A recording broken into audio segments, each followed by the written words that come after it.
I'm from France, so I've been in Poland for 32 years, but I did not experience communist rules in Poland because I was raised in France then.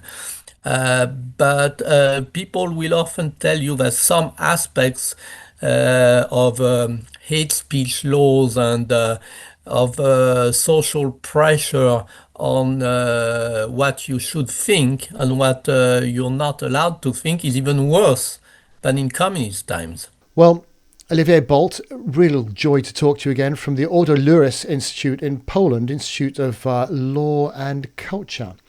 And it's great to talk to you. Please take a minute, say hello to our viewers and our listeners.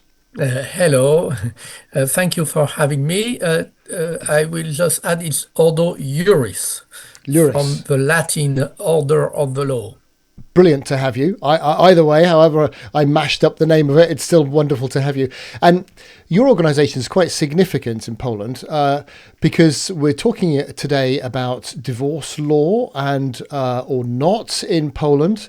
And Poland's a particularly different situation to the UK. I wonder if you could just take a moment to explain constitutionally. You have a president, we don't. That president has veto powers. We have a king, of course, who would rarely veto acts of parliament. Not so in Poland. So tell us a little bit about the difference between the two, and also the difference around things like constitutionally, you have marriage enshrined in law constitutionally. Exactly, yes. In Poland. So Yes. Tell us a little bit about that. Well, Poland has a kind of hybrid system. It's a parliamentary system, but where the president, who generally speaking doesn't have much power, has one essential power. That's the power to veto the laws. That is to refuse to sign a law, in which case the lower house of parliament, the Sejm, needs to have a 3/5 majority to overturn this veto. And since the elections are done proportionally, it's not the first past the post system like in the UK, but it's proportional. With some corrections which advantage the winner, but still it's generally speaking proportional. You never have a 3/5 majority forming a government coalition.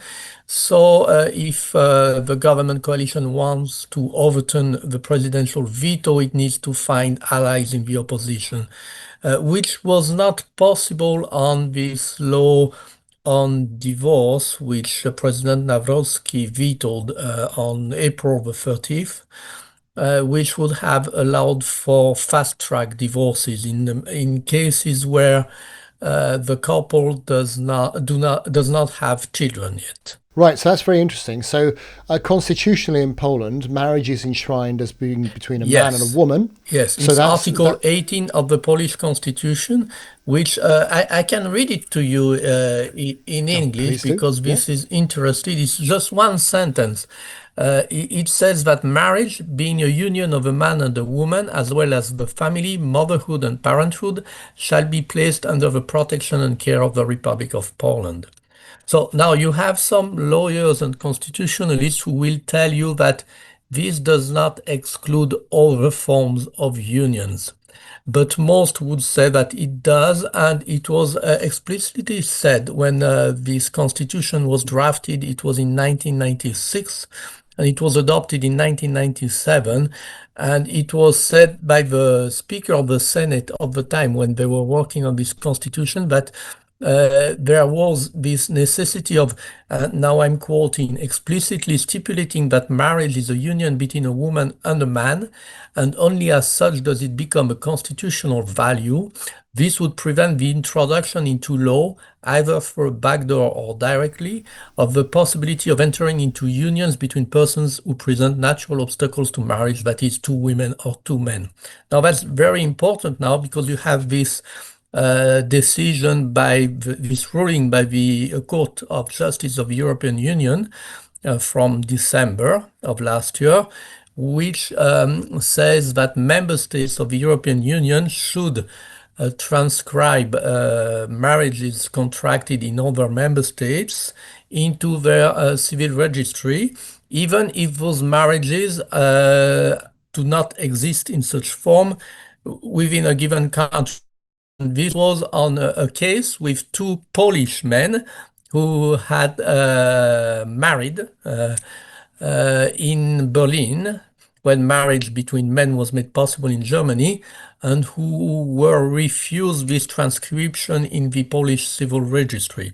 So you now have this ruling by the Court of Justice, which goes counter to the Polish constitution, and yet the higher administrative court in Poland said in a recent ruling in January that this transcription should be done. It was in one case, so this was a judgment which applied to that case, and today we'll have judgments of the same court with the same judges sitting for the cases for three different cases. So now you have some kind of judicial chaos in Poland, with some courts who will not recognize this obligation because actually the Court of Justice of the EU does not have the jurisdiction over this kind of issues. It's not a matter for the European Union. But within the European Union, you now have conflicting courts in countries, and that's very much the case in Poland, where some will tend to apply directly those decisions of the Court of Justice of the European Union, even when they are not in the competencies of the European Union, and other courts which will apply the constitutional courts and Supreme Court's rulings first. So Poland is in a real judicial chaos on this aspect, but still the constitution is clear, and the meaning of the fathers of the Polish constitution, one could say, was very clear on this. Yeah, so many things are really interesting there, Olivier. Firstly, only 30 years ago, there was such a majority feeling in Poland that you enshrined man-woman marriage into your national And it was the left ruling in Poland. So right. And this constitution is a baby of the left, which was a lot more conservative then than now, right? Yeah, and this is only 30 years, and what a distance we've travelled in such a short period of time. And you've raised two very important things. Firstly, the idea of the EU saying, look, you've got to register people who are married outside your country in your country. And then, of course, we all know the next step is to say, well, it's completely unfair to allow those two people to be married in your country who are men and not allow two people who are living in your country to get married as men. That's completely unfair. So once you allow one, it will inevitably lead to the other. Which is the tactic. So that's the first thing. But then it was really interesting, the president vetoing the essentially no-fault divorce, which we embraced some years ago now in the UK, the idea that you can divorce for no reason. And essentially it becomes a law on all marriages that your promise for life means nothing, because actually one person can walk away for no reason at all, and you can't do anything about it. Yeah, but here, to make things clear, there is no fault divorce in Poland, but you have to go to a court still. So you will have typically two court sittings for you to confirm during the second court sitting that there is no way this marriage can work out, and the two sides are still bent on divorcing. But still you have to go to a court. It takes only half a year to 1 year. It's not very expensive. So you have this no-fault divorce. When you don't have any children, it's pretty simple to get divorced in Poland. But the current government of Donald Tusk, wanted to make it even simpler by just going to the head of the competent civil registry of the place where those people live, and just state that they want to divorce, which is also symbolic, but it's also, and this barrier of, it transforms also the fact of having a child in a barrier, because that would mean, and that was also the arguments we gave to the president in our legal analysis, and it's also an argument he gave when explaining his veto. It was that it would transform marriage, the act of marriage, into entering a trial period where the actual commitment would come about only with the first child. And it would also transform the act of having a first child into a commitment. Thus, it would transform it into um, another barrier. For some people, if they have difficulties in their marriage, they could have second thoughts about having a first child, which would make divorce more complicated. And in Poland, you have only right now, I mean, last year in 2025, the fertility rate was only at 1.09. So it's very, very low. But for married couples, it's at 2. So what President Nawrocki said, and this is also what we wrote in the analysis we gave him, is that the role of the state and the interest of society as a whole is to support the durability of marriage and not to make it easier to divorce and not to encourage young married people to postpone their decision to have a first child so that they can have a longer trial period, for example. So again, your president is saying we don't want to make it as easy as it is in the UK, for example, to walk away from your marriage. And so a couple of things jump out to me there. First of all, your organisation is represented on the President's Council for Marriage or Family, Yes. which is amazing. Amazing, first that you're represented, but second that it exists, right? Because first of all, you've got somebody standing up for that for marriage and family, and that they have a council on marriage and family, and you're amazing stuff that we can only dream of over here in the UK. So very well done there. But also that he took his stand, and in reading the documentation, it says things like, no serious country would do this.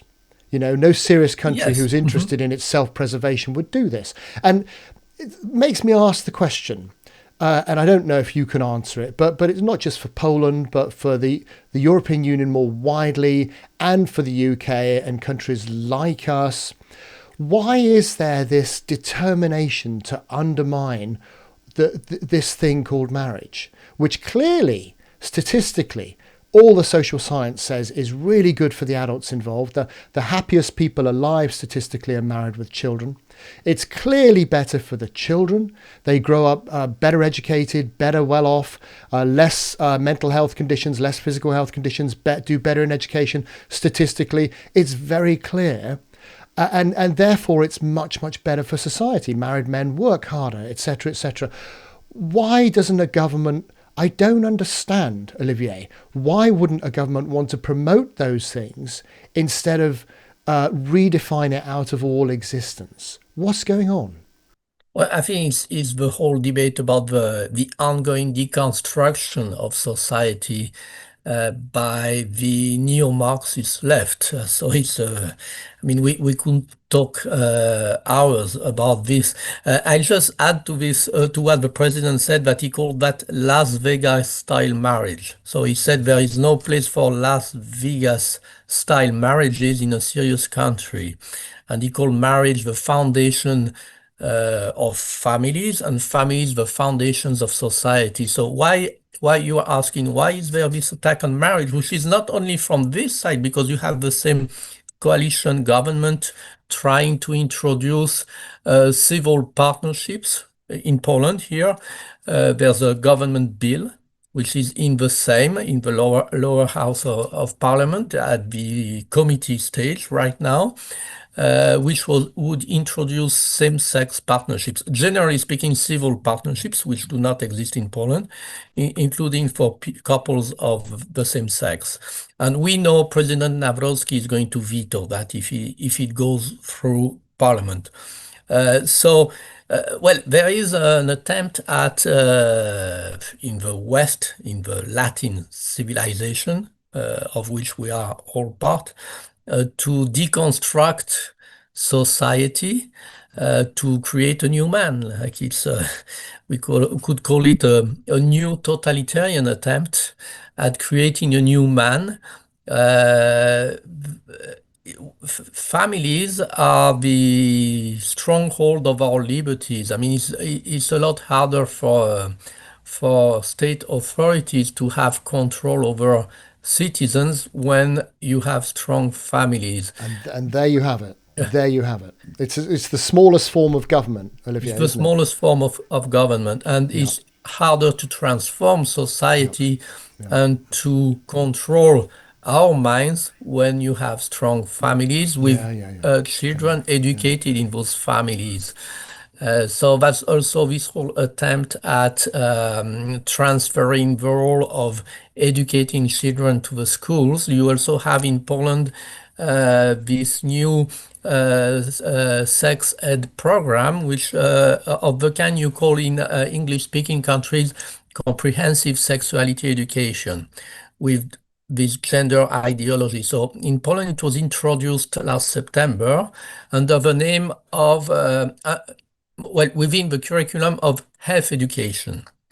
But since there were strong protests in societies, including marches and petitions and all of that, it was made facultative to, I mean, parents could pull their children out of this health education curriculum. And about three-quarters of Poles across Poland did so, including the very leftist mayor of Warsaw, who only enlisted his son back to this health education when the media made joke about him. He was the candidate for president against Nawrocki, so he's an important person in Donald Tusk's party, and he first decided to pull his own son out of it. So now they made from next September health education compulsory, but then the sexuality education module will be not compulsory. So they're trying to make it more difficult to pull your child out of just one module within this topic. But there is also this attempt at forming the values of children at school and not in families, while the Polish constitution gives parents the right to educate their children according to their own values, and so does the Charter of Fundamental Rights of the European Union. And let's, I mean, there's nothing new under the sun, Olivier. If you think back to Soviet Russia and how the state wanted to control the people better, the three processes were you trivialize sex. Anyone can have sex with anyone, and hence the teaching in schools. Let's get the kids' hearts and minds now. Let's teach them comprehensive sexuality education, because we know the more we tell them about sex, the more sex they'll have.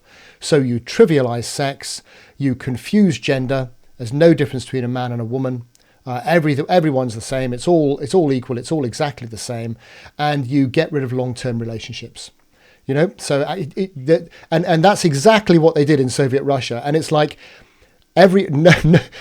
nobody can see, because nobody remembers, because no one's taught about it anymore. But the same is happening again.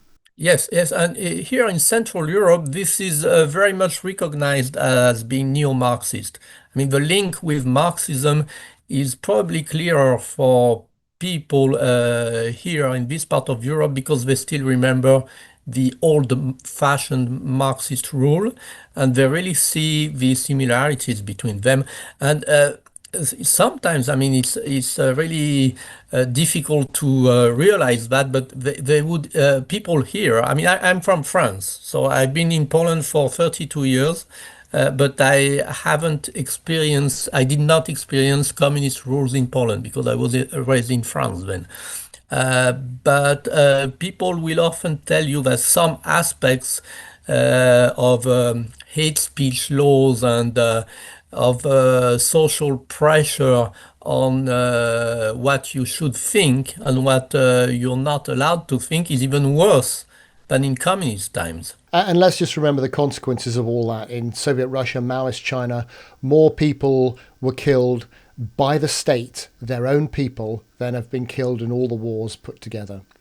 So that's just quite something to think of, what the state does when it imposes things which you then disagree with because of your conscience sake. My final question, because I know you're a busy guy, have you lost an ally in Hungary? What's going on there? In Hungary, it's very interesting to see what happened. People say Peter Magyar is a conservative, yes. And I've heard people from Fidesz, Hungarians, who would say, yeah, he's a real conservative. But he won the elections with the support of the European Union, of the European Commission. We had, as Ordo Iuris, an observation mission for the second time in a row in those elections. And we know of the interferences of the European Union, not only in the form of this financial blackmail, which lasted, with these next generation EU funds for recovery after the COVID pandemic, the cohesion funds, which were retained, that was 17 billion euros, which is not a small sum It's not for nothing, a small right? country. Yeah. And then you had this safe procurement loan for defense spending, which is new, but whose first tranche was already withheld in January for Hungary during the campaign.